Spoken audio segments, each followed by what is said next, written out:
Halo teman-teman, kembali lagi bersama kita di YouTube Pejuang NIP. Kali ini kita akan membahas soal TWK CPNS 2026, teman-teman. Kita curi start belajar TWK CPNS di 2026, part 1, teman-teman.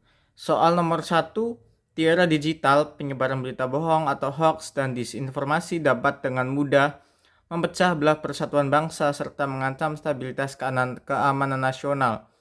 Seorang pemuda secara aktif membuat konten edukasi di media sosial untuk menyaring informasi yang benar dan mengampanyekan gerakan literasi digital kepada masyarakat luas. Tindakan pemuda tersebut merupakan wujud dari implementasi nilai bela negara, yaitu A. Cinta tanah air yang diwujudkan melalui pelestarian budaya digital, B. Kesadaran berbangsa dan bernegara dengan menjaga kerukunan di ruang cyber, yang C. Setia kepada Pancasila dan mengamalkan nilai kemanusiaan, yang D. Rela berkorban untuk bangsa dan negara demi kepentingan pribadi dan golongan, atau E. Memiliki kemampuan awal bela negara secara psikis melalui kecerdasan emosional. Oke, kita lanjut ke pembahasannya ya teman-teman. Nah, di sini nilai dasar bela negara terdiri atas 5 poin utama, yaitu cinta tanah air, kesadaran berbangsa dan bernegara, setia pada Pancasila sebagai ideologi negara, rela berkorban untuk bangsa dan negara, serta mempunyai kemampuan awal bela negara. Tindakan pemuda dalam kasus di atas secara langsung berfokus pada upaya menjaga persatuan, mencegah perpecahan, dan mengedukasi masyarakat agar tercipta tatanan sosial yang rukun di era modern.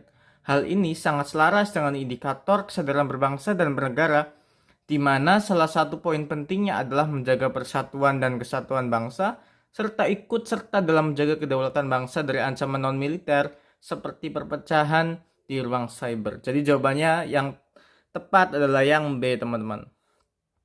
Oke, kita next ke soal berikutnya. Ke soal nomor 2. Seorang aparatur sipil negara atau ASN ditugaskan di daerah pedalaman yang minim fasilitas infrastruktur, akses listrik, dan jaringan internet. Meskipun menghadapi keterbatasan yang berat dan harus jauh dari keluarga, ASN tersebut tetap menjalankan tugas pelayanan publik dengan penuh dedikasi, integritas, dan tanpa mengeluh demi mencerdaskan anak-anak di daerah perbatasan.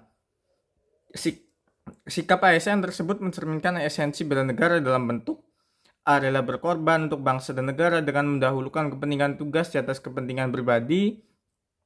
Yang B. Cinta tanah air dengan bangga menggunakan produk dalam negeri selama bertugas. Yang C. Kesadaran berbangsa yang ditunjukkan melalui kepatuhan pada perintah atasan secara mutlak.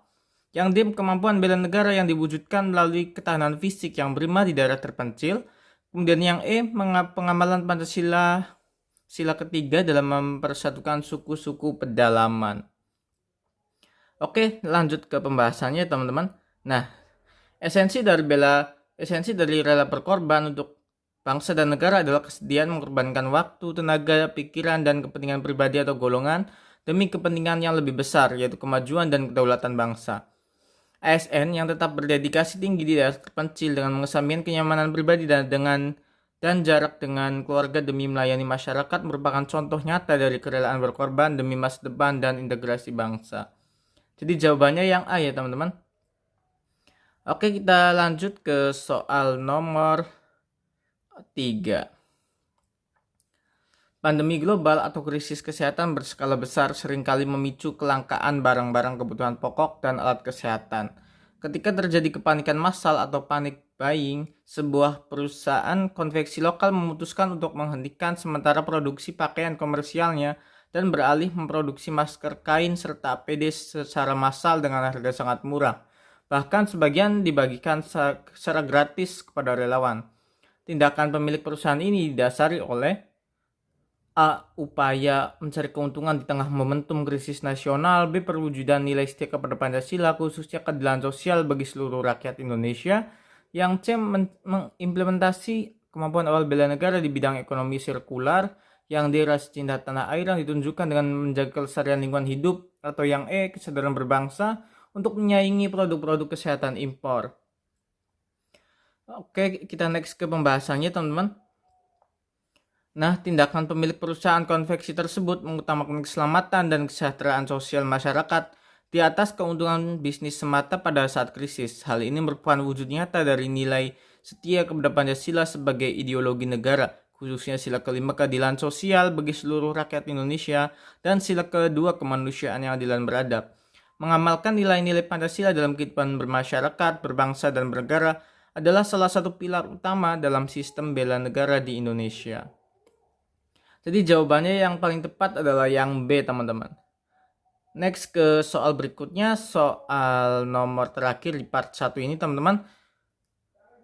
Sebagai negara yang berada di jalur Ring of Fire, Indonesia sangat rawan terhadap bencana alam seperti gempa bumi, letusan gunung berapi, dan tsunami. Ketika terjadi bencana gempa bumi berkekuatan besar di suatu daerah, ribuan warga dari berbagai latar belakang suku, agama, dan profesi di wilayah lain berbondong-bondong mengumpulkan donasi, mengirimkan bantuan logistik, dan menjadi relawan kemanusiaan. Ditinjau dari konsep bela negara, gerakan solidaritas sosial ini berfungsi sebagai strategi militer cadangan untuk menghadapi ancaman kedaulatan dari luar.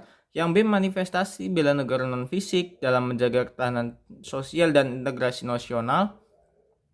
Yang C, kewajiban hukum yang jika melanggarnya akan dikenai sanksi pidana oleh negara. Yang D, upaya menonjolkan eksistensi komunitas tertentu di mata publik nasional. Yang E, bentuk kemampuan awal bela negara yang bertumpu pada kesiapan fisik para relawan. Oke, kita next ke pembahasannya ya teman-teman. Di sini bela negara tidak hanya dilakukan dalam bentuk memanggul senjata menghadapi musuh atau secara fisik, tetapi juga secara non-fisik. Salah satu perwujudan bela negara non-fisik adalah memperkuat ketahanan nasional di bidang sosial budaya tentunya teman-teman, meningkatkan solidaritas serta menjaga integritas nasional dari risiko disintegrasi akibat bencana atau krisis. Solidaritas masyarakat lintas suku dan agama dalam membantu korban bencana membuktikan bahwa ketahanan sosial bangsa Indonesia sangat kuat. Oke, jadi jawaban yang paling tepat adalah yang B ya teman-teman. Oke, mungkin sekian saja teman-teman pembahasan soal part 1 kita kali ini. Jangan lupa nantikan part-part selanjutnya. Selamat belajar teman-teman.